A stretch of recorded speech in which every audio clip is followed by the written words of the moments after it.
حضرت خواجہ غریب نواز سید معین الدین حسن سنجری چشتی اجمیری رحمۃ اللہ علیہ۔ سفر ہند کے دوران آپ کا گزر علاقہ سبزوار سے ہوا۔ وہاں ایک باغ میں، ایک گارڈن میں آپ نے قیام کیا۔ اس کے بیچ میں بڑا خوبصورت ایک حوض تھا، تالاب تھا۔ یہ تالاب تھا حاکم سبزوار کا، بڑا ظالم بد مذہب شخص، عقیدہ اس کا ٹھیک نہیں تھا۔ باغ میں آتا تو شراب پیتا اور نشہ کرتا اور شور مچاتا۔ غریب نواز رحمۃ اللہ علیہ نے اس حوض سے وضو کیا، نوافل پڑھے۔ محافظوں نے اپنے حاکم کی سخت گیری کا حال عرض کیا کہ بڑا سخت ہے، بڑا ظالم ہے، اور درخواست کی حضور یہاں سے آپ چلے جائیں، وہ آئے گا آپ کو نقصان پہنچائے گا۔ پتہ کیا فرمایا؟ اللہ پاک میرا نگہبان ہے، اللہ پاک میرا مددگار۔ اسی دوران وہ حاکم پہنچ گیا، سیدھا حوض پر آیا اور اس نے دیکھا کہ عیش و عشرت کی جگہ پر ایک اجنبی درویش ہے، تو وہ تو غصے میں آ گیا، لال پیلا ہونے لگا غصے میں۔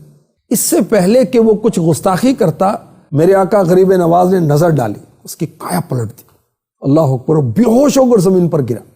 خادموں نے منہ پر پانی کے چھینٹے مارے، جیسے ہوش آیا تو آپ کے قدموں میں گرا اور توبہ کی گناہوں سے، برے عقیدے سے، اور آپ کا مرید ہوا، اور سبحان اللہ اس نے ظلم و جفا چھوڑ دیا اور ساری دولت جو ظلم سے لوٹی تھی اصل مالکوں تک لوٹا دی۔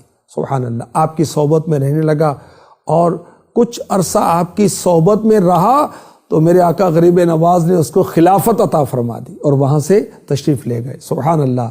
خواجہ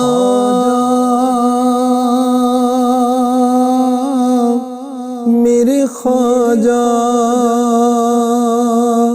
میرے خواجہ، خواجہ میرے خواجہ۔ آپ کا نام ہے حسن، آپ ہیں نجیب الطرفین، حسنی حسینی، یعنی والد اور والدہ دونوں کی طرف سے آپ سید ہیں، اور 537 سنہ ہجری بمطابق 1142 سنہ عیسوی میں سجستان یا سیستان کا علاقہ، یہ پاکستان اور ایران کا بارڈر ہے، وہاں پر سنجر میں آپ کی ولادت ہوئی۔ اور آپ کے القابات کیا ہیں؟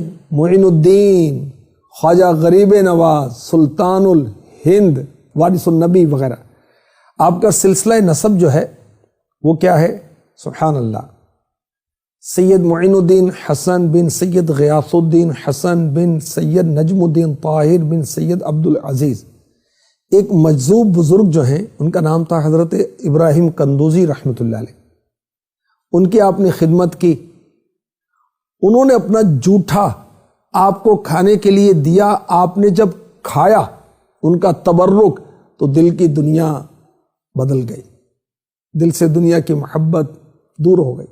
سارا ساز و سامان بیچ دیا، فقیروں میں تقسیم کر دیا، اور 15 سال کی عمر میں علم دین کے حصول کے لیے راہ خدا کے مسافر بن گئے، اور سمرقند میں حضرت مولانا شرف الدین رحمۃ اللہ علیہ کی بارگاہ میں حاضر ہو کر آپ نے علم دین کا آغاز کیا۔ پہلے قرآن پاک حفظ کیا، سبحان اللہ، حافظ قرآن تھے میرے خواجہ۔